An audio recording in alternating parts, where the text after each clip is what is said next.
नमस्ते बच्चों, आज हम संस्कृत की पुस्तक से पाठ 4 संज्ञा पढ़ेंगे। संज्ञा हम सेकंड क्लास से ही पढ़ते हुए आ रहे हैं, तो क्लास के अकॉर्डिंग थोड़ा थोड़ा उसमें मैटर बढ़ता जाता है, तो थोड़ा ध्यान से सुने। बहुत इजी चैप्टर है। तो देखेंगे इसमें है संज्ञा जो है किसी व्यक्ति, वस्तु, स्थान, भाव और गुण आदि के नाम को संज्ञा कहते हैं। तो इसमें देखो एग्जाम्पल दिए गए हैं। श्याम और देवेश मित्र हैं, तो श्याम और देवेश जो लाल पेन से लिखे हुए हैं ये संज्ञा शब्द को दिखा रहे हैं। तो श्याम और देवेश दोनों नाम हैं, तो ये संज्ञा शब्द है। हम सब आगरा ताजमहल देखने गए, तो आगरा और ताजमहल संज्ञा शब्द है। पिताजी अखबार पढ़ रहे हैं, पिताजी और अखबार संज्ञा शब्द है। वह बहुत ईमानदार है, तो ईमानदार उसका गुण है, तो ये भी संज्ञा शब्द है। तो इसकी डेफिनेशन है जो ये बॉक्स में दी गई है, ये इसकी डेफिनेशन है।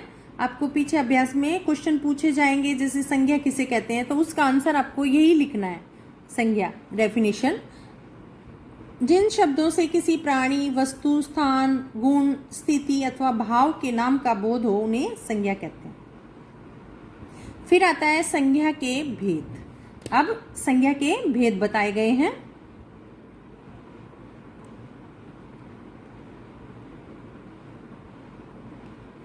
संज्ञा के भेद हैं 3: जातिवाचक संज्ञा, व्यक्तिवाचक संज्ञा और भाववाचक संज्ञा। अब इनमें देखते हैं हम।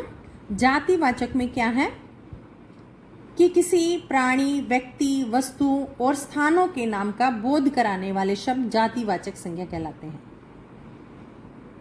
जैसे लड़का खेल रहा है, यह शहर बहुत सुंदर है, विद्यार्थी स्कूल जा रहा है। तो इनमें लड़का, शहर और विद्यार्थी, स्कूल, ये सभी जातिवाचक संज्ञा शब्द हैं। तो इसमें देखो लड़का खेल रहा है, लड़का एक जाति को बता रहा है। अगर क्योंकि हमें ये नहीं पता कि कौन लड़का, ये नहीं पता, तो इसका मतलब वो एक पूरी लड़का, जितने भी लड़के हैं उनके बारे में लड़का खेल रहा है, उनमें से कोई भी लड़का हो सकता है। अगर हम ये बोलेंगे मोहन खेल रहा है, तो ये व्यक्तिवाचक संज्ञा है। लड़का खेल रहा है तो ये उस जाति को बता रहा है, तो इसे जातिवाचक संज्ञा कहेंगे। यह शहर, तो शहर कोई भी हो सकता है, तो ये जाति को दिखा रहा है।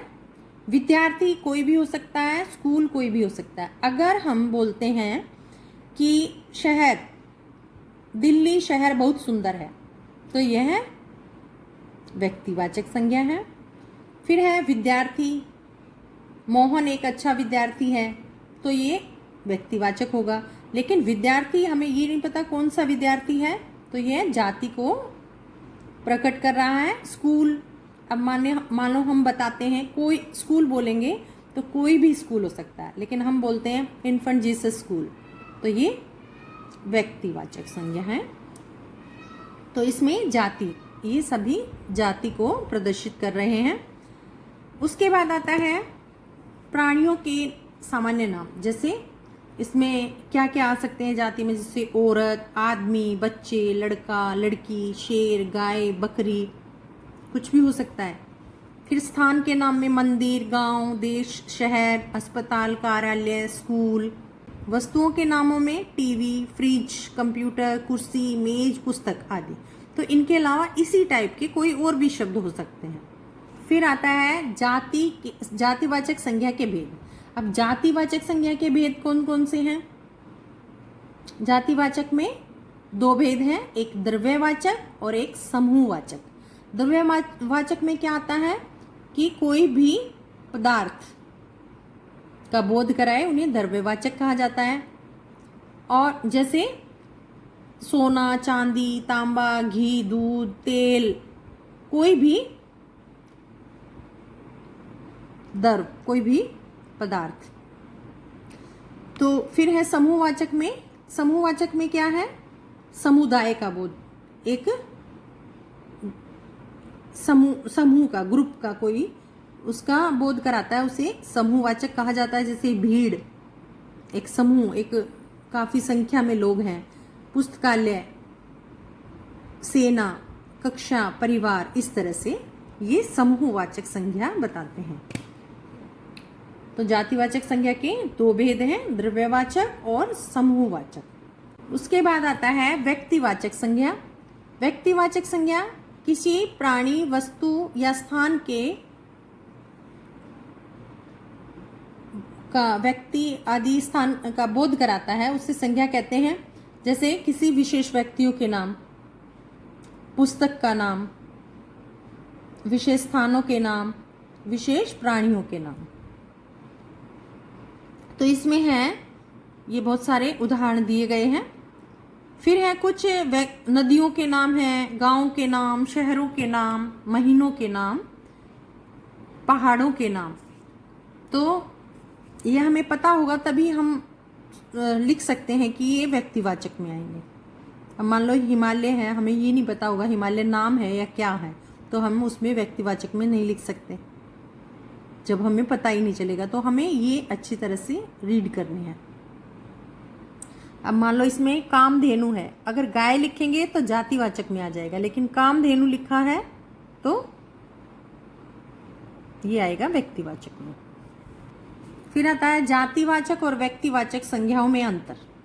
जातिवाचक संज्ञाओं में एक ही जाति के प्राणियों, वस्तुओं का बोध होता है, परंतु प्राणियों और व्यक्तियों को एक विशेष नाम दिया जाता है, उसे व्यक्तिवाचक। जैसे पुरुष जातिवाचक है क्योंकि कोई भी पुरुष हो सकता है, लेकिन महात्मा गांधी एक व्यक्ति का नाम है, तो ये व्यक्तिवाचक है। स्त्री, कोई भी स्त्री हो सकती है, लेकिन कल्पना चावला, जरूरी नहीं है कल्पना चावला, कोई और भी नाम हो सकता है। सीता, गीता, मोहन, श्याम, कोई भी नाम। कवि तुलसीदास, कवि लिखेंगे तो जाति में आएगा, और तुलसीदास, सूरदास, कोई भी, तो ये व्यक्तिवाचक में आ जाएंगे। फिर इसी तरह से अन्य उदाहरण भी हैं, आप इनको पढ़ेंगे। फिर है भाववाचक संज्ञा। भाववाचक में वस्तु के गुण, दोष, दशा अथवा भाव का बोध होता है, उन्हें भाववाचक संज्ञा कहते हैं। उदाहरण देखिए,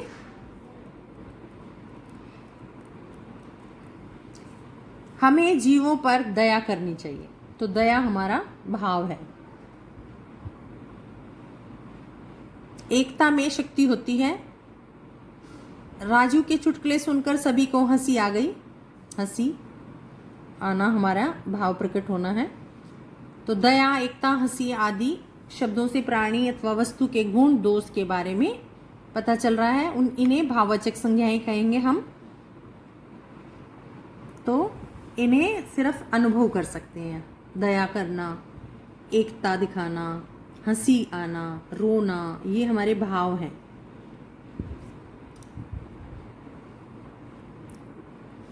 फिर भाववाचक संज्ञाओं के उदाहरण हैं, भाववाचक संज्ञाओं के भेद हैं। कितने प्रकार की होती है भाववाचक संज्ञाएं? 5 प्रकार की। जातिवाचक संज्ञा स्वर्णाम शब्दों में, विशेषण शब्दों से, क्रिया शब्दों से और अव्यय शब्दों से। तो इसमें जातिवाचक संज्ञा से भाववाचक, जातिवाचक से भाववाचक, ये उदाहरण दिए गए हैं। फिर सर्वनाम से भाववाचक दी गई हैं, सभी सर्वनाम से भाववाचक संज्ञाओं के उदाहरण दिए हैं, ये आप पढ़ेंगे।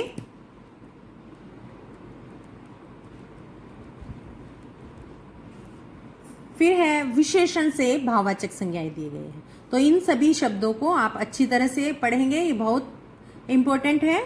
आपके एग्जाम में आएंगे तो आप ज़्यादा से ज़्यादा इनको याद करना। फिर है क्रिया शब्दों से भाववाचक संज्ञाएं कैसे बनेंगी, वो सब पढ़ना है आपको। अब है हमने जो पढ़ा उसका एक बार रिवीजन करेंगे। किसी प्राणी, वस्तु, स्थान, गुण, स्थिति अथवा भाव के नाम का बोध कराने वाले शब्द संज्ञा कहलाते हैं। फिर संज्ञा के 3 भेद हैं, जातिवाचक, व्यक्तिवाचक, भाववाचक। उसके बाद है जातिवाचक, दो प्रकार के होते हैं, एक द्रव्यवाचक, एक समूहवाचक। जिन शब्दों से किसी प्राणी, वस्तु या स्थान का बोध हो उसे व्यक्तिवाचक संज्ञा। भाववाचक संज्ञा 5 प्रकार की हैं। जातिवाचक संज्ञा से बनते हैं, स्वर्णाम शब्दों से, विशेषण क्रिया शब्दों से और अव्यय शब्दों से। अब है आपके अभ्यास प्रश्न। तो इनमें कुछ भी ऐसा नहीं है जो आपको चैप्टर पढ़ने के बाद समझ नहीं आएगा। आप चैप्टर को अच्छे से पढ़ो, आपको सारे आंसर बुक में मिलेंगे। ये आपको नोटबुक में लिखने की ज़रूरत नहीं है, सिर्फ याद करने हैं आपको। क्लियरली आंसर दिए हुए हैं। मैं आपको एक बार बता देती हूँ, जैसे संज्ञा किसे कहते हैं। अब आप देखिए,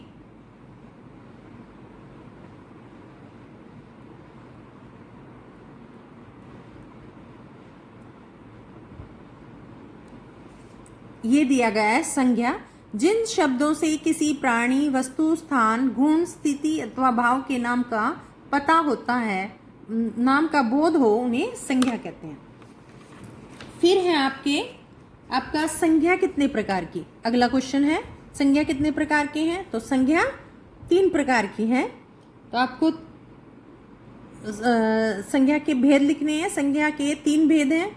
अगर आपसे पूछा जाए उनके नाम लिखिए तो आप नाम लिखेंगे। अगर आपसे ये पूछा जाए कितने भेद हैं तो आपको सिर्फ 3 भेद लिखने हैं। नाम पूछा जाएगा तो आप नाम लिखेंगे। उसके बाद है जातिवाचक संज्ञा के कौन कौन से भेद हैं। फिर आपको जातिवाचक संज्ञा के भेद बताने हैं। ये देखिए, जातिवाचक संज्ञा के भेद हैं द्रव्यवाचक संज्ञा और समूहवाचक संज्ञा। उसके बाद आता है जातिवाचक संज्ञा की परिभाषा।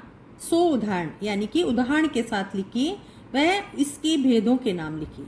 तो जातिवाचक संज्ञा की परिभाषा लिखनी है हमें सबसे पहले।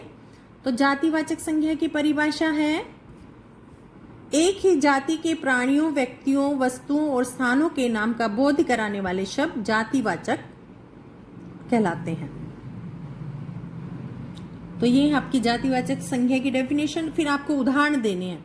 तो उदाहरण में आप लिखेंगे लड़का खेल रहा है, यह शहर बहुत सुंदर है। फिर आप नीचे लिखेंगे कि लड़का जाति को बता रहा है और शहर यहाँ भी यह जातिवाचक को बता रहा है। तो आप इस तरह से उदाहरण देंगे। फिर इसके भेदों के नाम लिखेंगे हम। इसी क्वेश्चन में 2 क्वेश्चन पूछे गए हैं आपसे, भेदों के नाम भी और जातिवाचक संज्ञा उदाहरण के साथ में। फिर है आपको क्वेश्चन दिया गया है, एक हेल्प बॉक्स दिया गया है।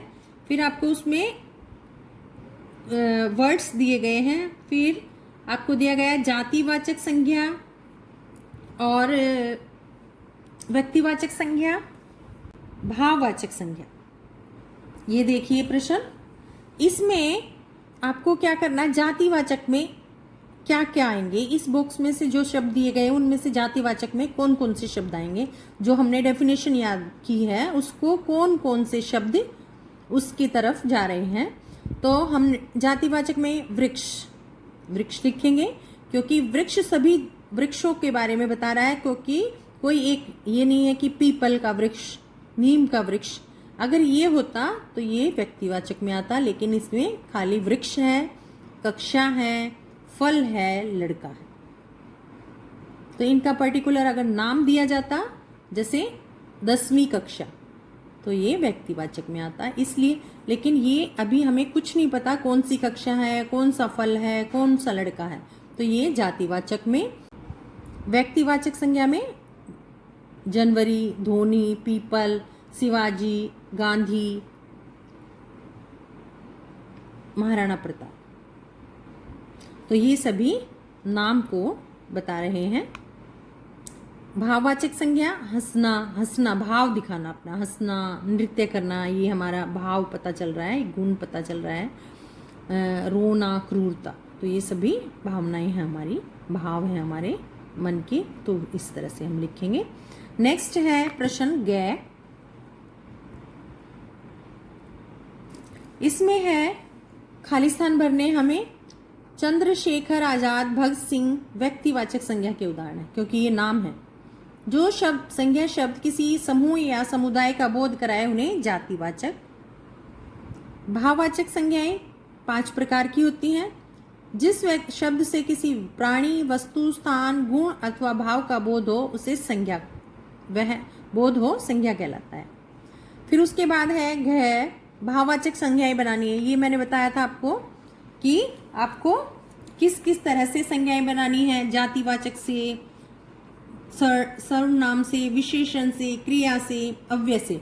तो ये उन्हीं सभी के उदाहरण हैं और आपको इनके अलावा भी अन्य उदाहरण पेपर में आपके आ सकते हैं।